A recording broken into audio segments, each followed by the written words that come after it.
Hi, everyone. I'm Barry Friedland, and I'm with Jacob Kravitz, and with Don't Shop on Tuesday. And today we're excited to be talking to April Doshier, who for the last 16 years has been Executive Director of Food and Shelter, Inc. in Oklahoma. And she is going on to more and exciting or to different things, so Yeah. making a contribution. So today we want to look at this incredible organization, her 16 years of leadership, the whole history, and what lies in the future. Welcome, welcome, April. Thank you so much. I'm really excited to talk to you guys and happy to meet you. And thanks for the invitation.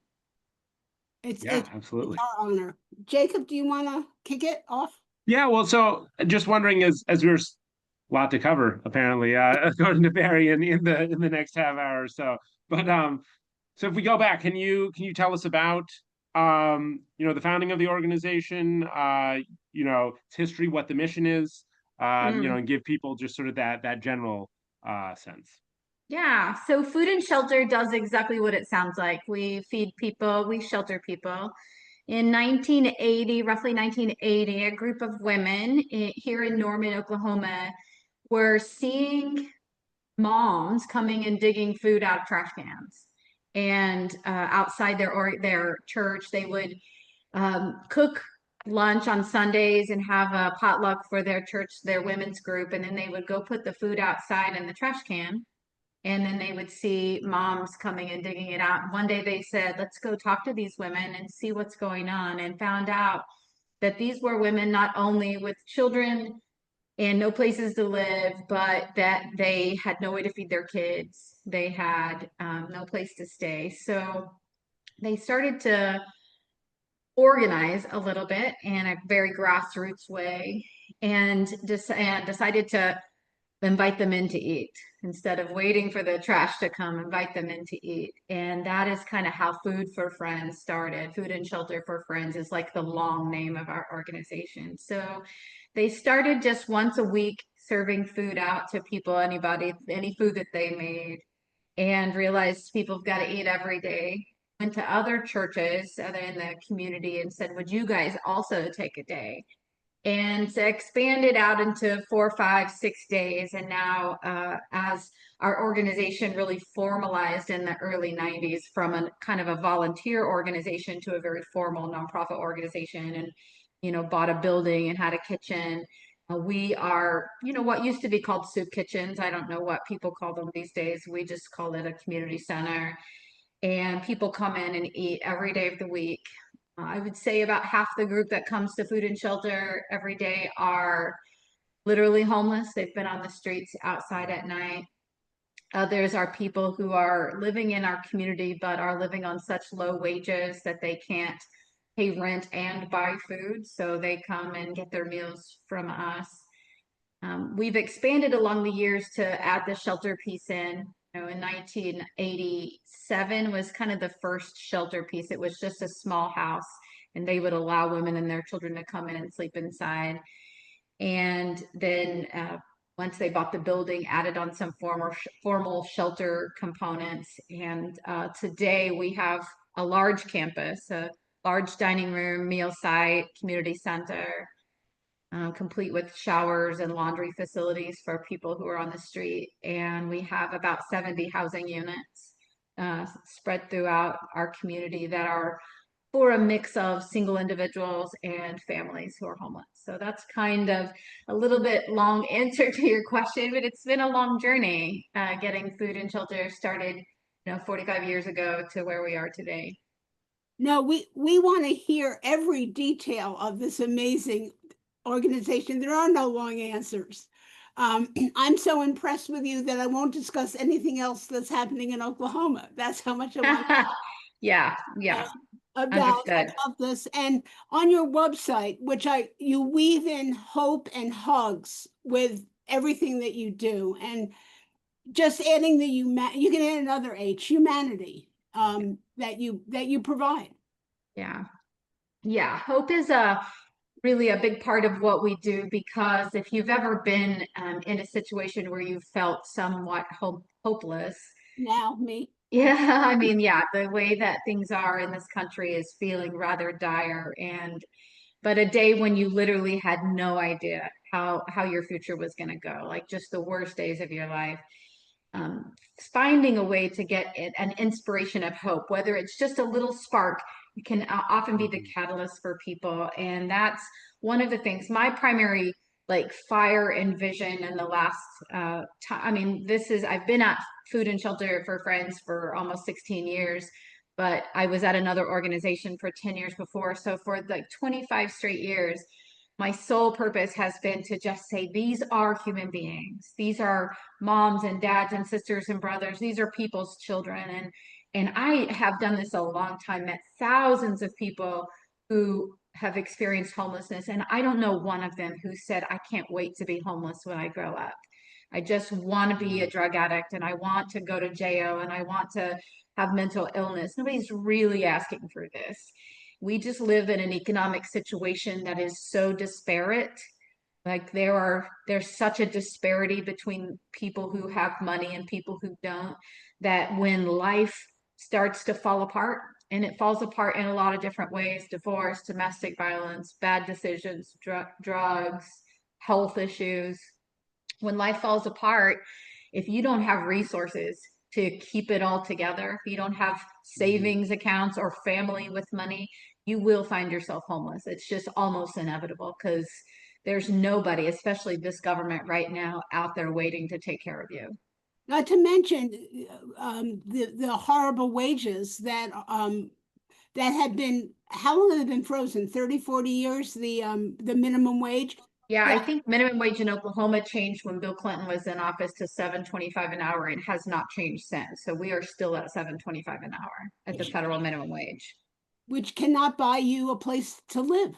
Yeah, I mean, Rent. yeah, and like economic research shows that like a person has to have two full-time jobs to afford a two-bedroom apartment, even in Norman, Oklahoma, which is a lower cost of living like, compared to other places in the country.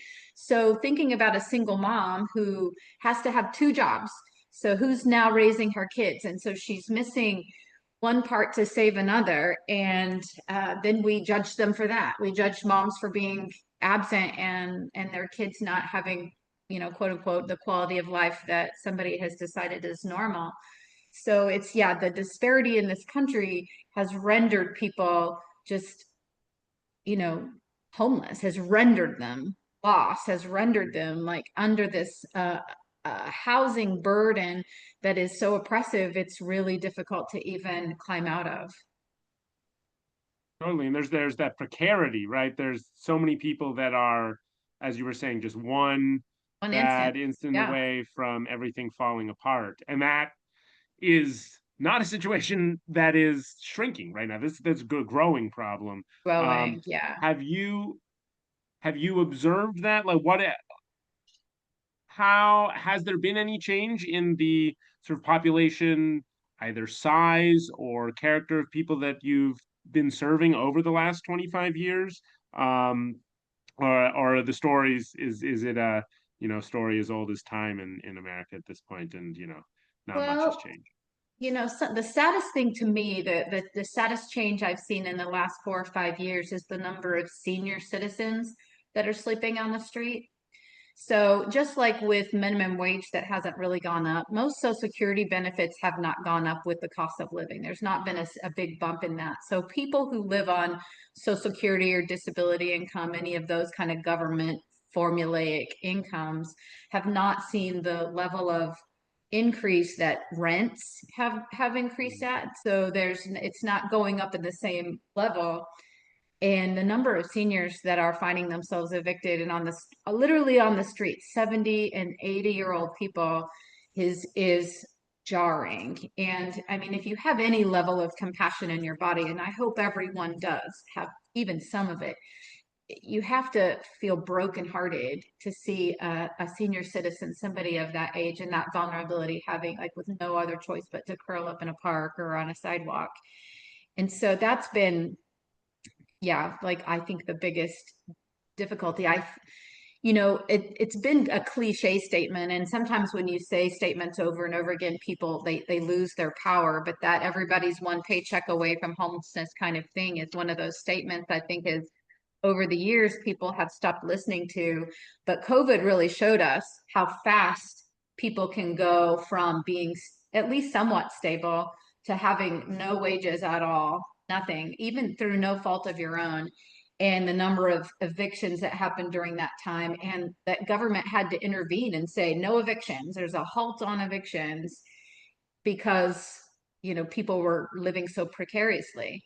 And it is, yeah, it's a dire situation right now. It feels to me like we're on the precipice of a real crisis.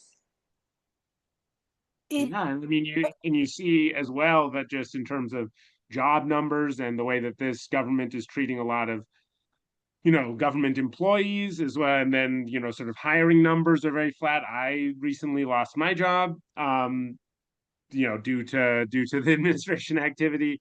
So it is thankfully my partner has secure funding. Otherwise, it would be a crisis, right? In order to think of this, I think the number actually might have gone down, but I remember hearing even like a decade ago that the average American household couldn't cover a unexpected Hmm. $500 bill, 500, which yeah.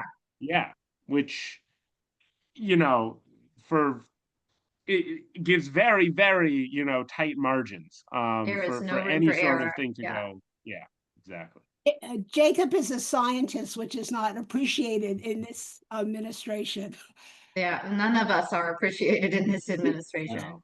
One of Jacob's and my favorite sayings, translated from the French, is "Behind every great fortune lies a great crime." I've amended it to say many, many crimes. And Yeah, it is stunning that we worship money, yeah, regardless how it's acquired. And, money in itself is not evil. It's how you make it, how you spend it, how you view it, how you donate. And to have billionaires take away food from children and from people is just, it's incomprehensible to me. yeah.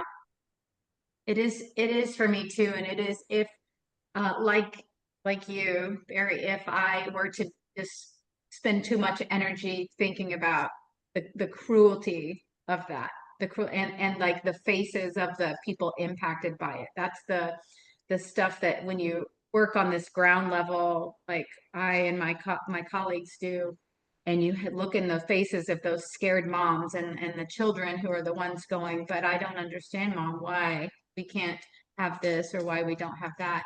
The cruelty that those lives don't matter is it's a really jarring thing, and it will certainly cause you to have a great level of hopelessness for sure.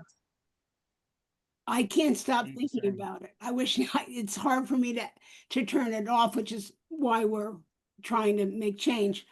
My son that's my cat who ate 5 minutes ago. May I just tell people? Um, my son was in a special program in middle school, and he went to a school that was that had a lot of low income and poor students around it, and they were segregated in this Project Ingenuity program. And he came home the first day so excited that everyone got free breakfast.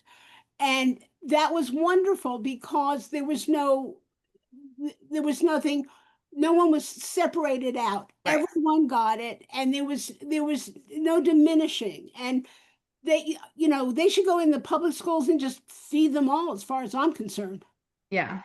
I mean, for sure. Like that's the cost is so little to feed a kid at school. How that's not already just a nationwide practice, I just really don't know. Well, the big ugly bill took away how many millions of free lunch programs? That's part of it, not just the kicking people off of Medicaid. And that's another way you can find yourself unhoused: medical bills. Yeah, like medical issues are, again, there's so many reasons that people find themselves like their life crisis happens, and sometimes it's their own choices. But thinking about, again, issues when that really were heightened during COVID, when COVID happened and moms had kids who were sick and like you had to isolate for 10 days and you couldn't go back to work for 20 days. Those are people who are on hourly wage jobs. You know, like you, when you don't go to work, you do not get a paycheck. So there's no paid sick leave, or, you know, there was no FMLA picking them up. They were literally out of work. And I met a mom once and she had 3 kids and her kids got COVID one right after the other. So it was 21 days and 21 days and 21 days. So she was out of work for so long. Not her fault. Not, I mean, she did nothing wrong except, you know, got sick and then her kids got sick. And some of that stuff happens all the time. It's like you have to miss work. There's a point at which you're not going to get paid because you're sick, and then the bills start to pile up, and your medical debt starts to pile up. So it's um, you don't have to really do anything wrong to find yourself in a bad situation. Sometimes it's just that you're poor. And that's one of the things, it's one of the, I think, the great misconceptions about homelessness is people want to blame it on something like addiction, or people want to blame it on mental illness. But really, it's just an issue of poverty. You know, I know, and probably both of you do as well, know people who have been addicted to drugs or alcohol who never became homeless. And they didn't become homeless because they had money, or their parents had money, or their family had money. So when they needed to go to treatment, or they lost 6 or 7 or 8 jobs, somebody paid the bills and somebody kept them housed. I can say my sister is one of them. My mom has kept my sister afloat through many a life crisis. And people that don't, that are born into poverty, live in poverty already, they don't have that safety net, that family resources or their own personal resources. So homelessness, above anything else, is just an issue of poverty. There's another layer to that, that if you have a problem, let's say ketamine addiction, just to pull something out of the air, that you brag about, or you have any sort of addiction, if you have the resources, you're protected from going to prison. And that, Yeah, so you have that, you have that insulation from being pulled out of the job market, pulled into this other population. absolutely. Yeah, that's a great point. Absolutely. Completely. So I'm wondering, you know, because what you're doing is incredible. But I imagine that especially in this environment, that the need is growing faster than you know, your individual ability, you know, organization's ability to keep up. Um, and so yeah, I'm wondering what sort of what efforts are being done to keep up, and what sorts of changes need to happen in Oklahoma and elsewhere in your experience to actually, you know, potentially at a more systemic level, or and do you see any indications that these, you know, that there's even an awareness and a sort of, you know, at all bubbling. We're obviously not at a place right now where any sort of more systemic change is going to happen today, but is there even an awareness or a conversation, um you know, that you feel has this topic gained any sort of ground systemically? So, as we kind of already touched on just briefly, the Oklahoma is a pretty conservative state. I mean, very conservative state. So, happening here in Oklahoma, Oklahoma, as far as I can remember, and I've been doing this work about 25 years, has never invested state resources in homeless services or homeless prevention services or poverty relief services. Everything has always been federal stuff that passes down through, you know, like SNAP benefits and Section 8 housing vouchers, those kinds of things. So those are federal dollars that pass through. I don't, most of the policies that are being considered right now related to homelessness and poverty are not helpful. You know, they're like work to criminalize homelessness, in that if you are in a campsite and you don't go to shelter, and a police officer shows up and you refuse to go to shelter, where there's no, I mean, often there's no shelters available, then you will be taken to jail. That's your, you've got you've got option one, go to shelter; two, go to the mental health center, where maybe you don't need to go to the mental health center or don't even meet criteria. Or then your third option is you will go to jail. And so those are laws that are literally being considered right now here in Oklahoma. And because there's such a conservative majority in the state of Oklahoma, will very likely pass. And so there Can is, you talk to when you, I mean, I guess the interactions that you're having are potentially not representative, right? Just due to the nature of your work. Um, but when you talk to people, is there, you I guess alluded to it earlier around wanting to potentially blame mhm, individuals for their choices, but I mean, is there not a general feeling, even if because a lot of what we talk about at Don't Shop on Tuesday is that there is often, especially in the government that we have today, at both the state and the federal level, there is often a mismatch between what the actual politicians, what their priorities and what the policies that they're pursuing are, and mhm, what, when you actually go and talk to people in those areas, the yeah. things that they're interested in and would actually be open to. Um, do you think that that is at all happening here, or in Oklahoma is there a lot of work to even be done in terms of ideologically people being open to sort of larger scale intervention and help? I think so. I live and work in Norman, Oklahoma, which is a university town and a small little progressive bubble. And so our representatives, all but one, are Democrats on the ticket when they run, liberal people, forward thinking people, and obviously allies to the work that we do. So when you talk to those folks, it's very different, but they are, I mean, I think we have like 9 members of our House are Democrats and the rest Republicans. So it's just a really, really significant minority. Um, so when you talk to neighbors in Norman, we have a very supportive community, very, very supportive community. But when you get out into rural areas, there's so much de demonization of people who are Mm-hmm. homeless, mischaracterization of people who are homeless, like they're all sex offenders and drug dealers, and these things that we know are just not true. Like there's just no fact to it.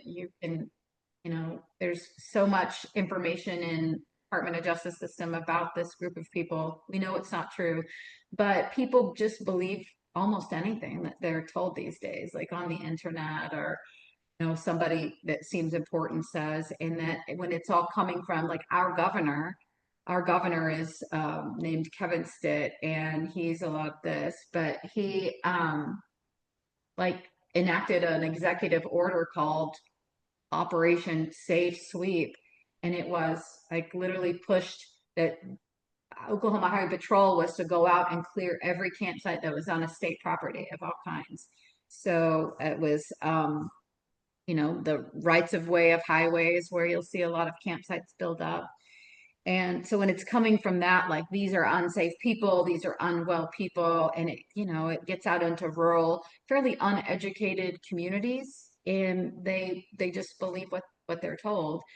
So I think that it's probably not new to you. Like homelessness has not always been political, but it is a very political subject right now. You hear about it talking about Mm-hmm. LA, and our current resident at the White House, he has even gotten involved in talking about this, which you've never heard a president talking about it in any way other than like we want to do more.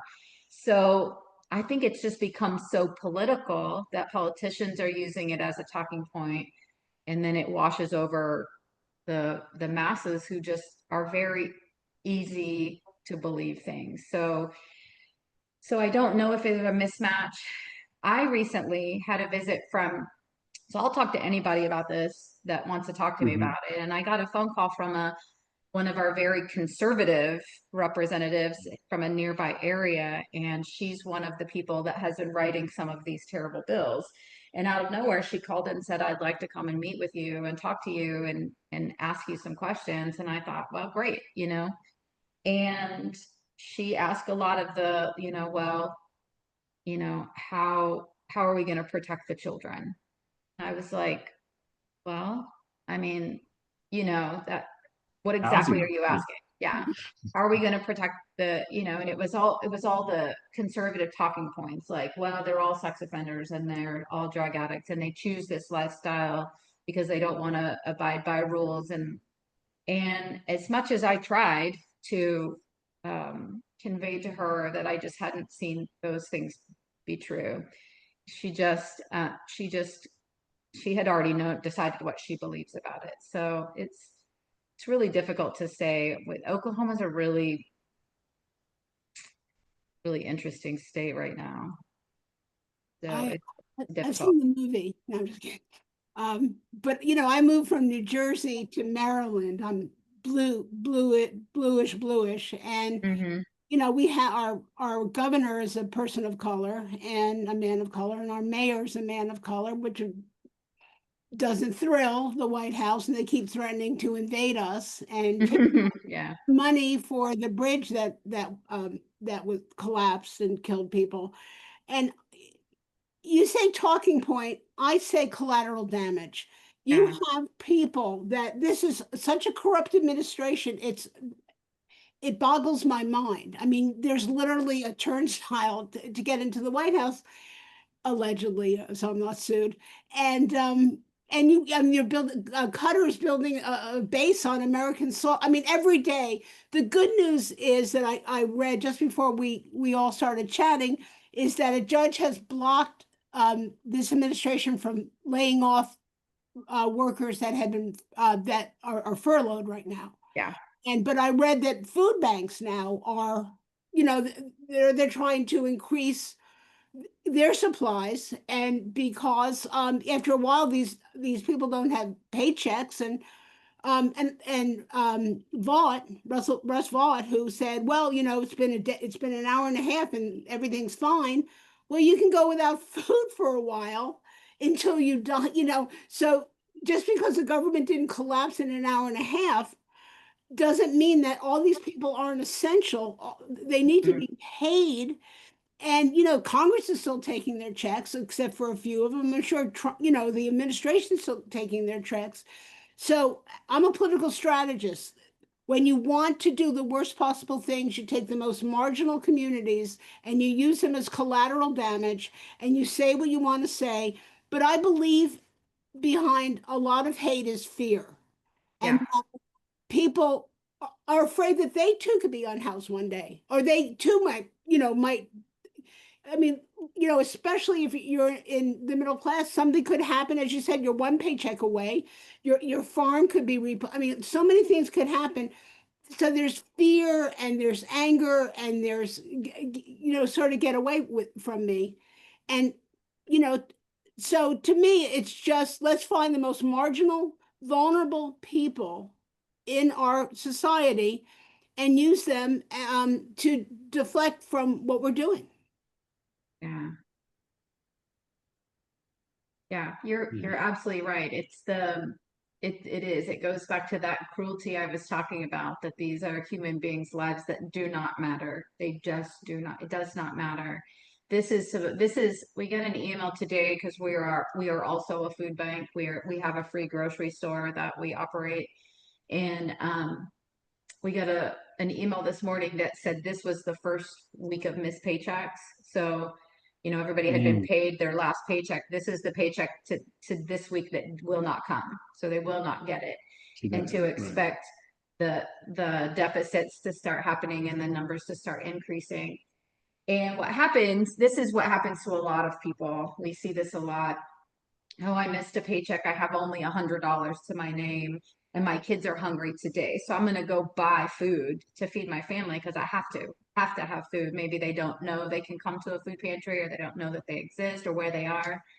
And so they take the little bit of money they have to meet their need today, because food is an immediate need when you've got a hungry kid. And then tomorrow the electric bill comes, and then there's no money for the electric bill. And then the next, like the rent will be due on November 1st. And, a lot of federal workers are not, you know, big salaried people. They are, you know, HUD workers that get paid $40,000 a year, that it does not take very long for savings to run out, if they even have any at all, like we had already talked about. So yes, it's only been an hour and a half and everything seems fine, but it will not be fine for long. No. You know, No. Well, I just, Jacob, I just want to say this. We talk to activists all everywhere, all over the country, outside the country. And a lot of times we talk to local people here in Baltimore. We talk to elected officials and we talk to some activists. And when we're local, we say what's happening here is happening where you live. You know, just because Baltimore City precedes it, or Memphis, Tennessee, or Jackson, Mississippi precedes, you know, the conversation, or Norman, Oklahoma precedes the conversation, doesn't mean that these problems aren't universal. And I can honestly say we have supporters. The email goes everywhere, and I guarantee you, in every community, there are people that are hungry, there are people that are unhoused, there are people without hope, and there are people that are terrified. there tragically are, and as we've mentioned, it's growing more. So we like to end, as we're wrapping up, try to end a little bit on an up note, and so, or at least, if perhaps not an up note, at least on something more proactive. So we wanted to talk about, you know, how would you recommend, and what can people do to be more involved, to help in their own communities, you know, you know, I don't know if everyone's going to necessarily start up their own food and shelter, Right. Inc., which would be admirable if others took that inspiration. But you Mhm. know, what sort of steps, and where can people look to try to you know, find ways to help and be a little bit of this inspiration? So, you know, organizations like Food and Shelter exist all over the country, big and small. There are big ones, and then there are medium-sized ones like where I work, and then there are very small ones in maybe a more rural or a smaller part of the city. And we rely so much on people like volunteers to come in and help do the work. One of the things I love about volunteers is that they are a huge source of hope for people like my friends that come through our line every day. When they meet somebody and somebody takes the time to volunteer at Food and Shelter, or, you know, City Rescue, any of those places, they feel that sense of connection. And we really have, at Food and Shelter, we really treat our friends, our like guests. They are part of our community. Though I might be in charge, it's not like I'm anybody different. We all know each other's names, and we sit and eat lunch together, and our volunteers sit and eat lunch with our community. And so finding a place where you can go and just find something that you can do to be an active part of it, because the more you engage, the more you're going to really be furious about this, and the more you're going to want to be an activist about it, because then you have real information and real stories and a human face to put to what you call your city council member, your county commissioner, your state representative, your federal senators, like a real human story. And that's, I think, the shift the conversation has to have, is that the human story has to be told. We have to stop focusing on what might have gone wrong, or what somebody might have done wrong. Is just a shift back to, like, these are human beings, and we have you know, I just feel like that we have to get back to caring about each other like neighbors and friends, and take care of each other in that way, where it would be very easy to say this is someone else's problem. But when you see that person face to face, and you learn their name, and you find out that you went to the same high school, you know, then your heart doesn't, you know, you can't forget about it anymore. Like some of these other horrific things happen, you can't stop thinking about it. So that's the story I like to tell. My dad was one of these people, and that's really where I got my draw into it. I was born to Mm. very poor parents. My mother my dad had a sixth grade education. My mom, not much more than that. We lived in a very rural part of Oklahoma. We had nothing. I mean, nothing for long periods of my life. I got a really neat opportunity to go into a program for smart kids, and that gave me an avenue to get out through education, and that was important for me. But my dad was an addict and very ill, and lived on the streets a long time. My parents separated. He was on the streets of all parts of Oklahoma for a long time, 10, 12, or 15 years, somewhere in there. And so one of the things I just try to tell people is like, I get that those people may be known to you, but they're someone's dad, like literally someone's dad, someone's mom, and someone's child. Like that person was born to parents who never wanted this for them, and somebody cares about them. And that's so important that we just rehumanize the poor community, the homeless community, just really rehumanize them. So that's probably, to me, more important than giving a dollar, is that we all really do our part to change this conversation. I think that's brilliant. I am a strategist and a marketer, and I always say the best story wins. And when Americans, a lot of times, when something is too much, it just boggles their mind.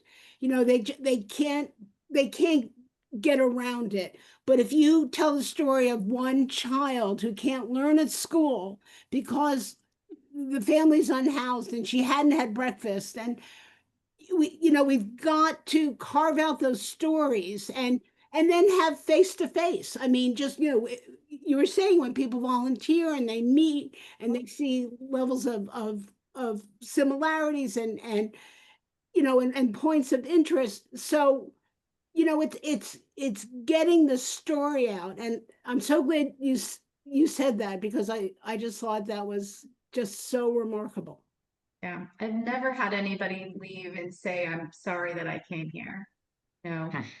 And even, I even hear that from people who are homeless who come through and say, "Gosh, thank God I come here." We hear over and over again, people say, "If you don't know where to go, just go to food and shelter." And it's because they know when they come through that somebody there is going to say, "So glad you're here." And um, us, or volunteers, or people, other members of the community. Well, we're so glad that you've been here, April. Really enjoyed the conversation. And, this fundamentally is about, community building. It's about recognizing the common humanity and our common struggle against a lot of these nefarious, sort of inhuman forces that are often dragging us apart. So again, really want to thank you so much for your time, for all the work that you've tirelessly done at Food and Shelter and Friends.